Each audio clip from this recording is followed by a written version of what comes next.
දෙමාපියෝ සහ ගුරුවරු දරුවන්ට ලේබල් ගහනවා දක්ෂ දරුවෝ කම්මැලි දරුවෝ කියලා. සර් පාඩම් කරන්න කම්මැලි දරුවන්ව අධ්‍යාපනයට යොමු කරන්න ක්‍රමයක් තියෙනවා. ඇත්තරම කලනි කම්මැලි දරුවෝ කියලා જાතයක් මේ ලෝකේ නැහැ. හරි.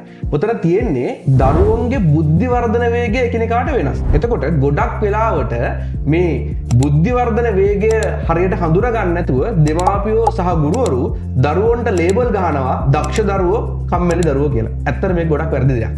සර් ඔය කියන විදිහට බුද්ධි වර්ධන වේගයේ අඩු දරුවෝ වෙනුවෙන් අපිට මොනවද කරන්න පුළුවන්? ඕගල් අපි මුලින්ම කරන්න ඕනේ මේ බුද්ධි වර්ධන වේගය දරුවන්ගේ එකිනෙකාට වෙනස් වෙනවා කියන එක තේරුම් ගන්න ඕනේ. අපි විද්‍යාත්මකව බැලුවොත් මේ දේ වෙන්නේ දරුවෙකුගේ මොළයේ තීරණ ගැනීම සහ අවධානය පාලනය කරන පර්ෆ්‍රන්ටල් කෝටෙක්ස් කියන කොටසේ වර්ධන වේගය එකිනෙකාට වෙනස් නිසා. සමහර දරුවන්ගේ තොරතුරු ග්‍රහණය කර ගැනීමේ වේගය මුල් කාලේ අඩු වෙන්න පුළුවන්.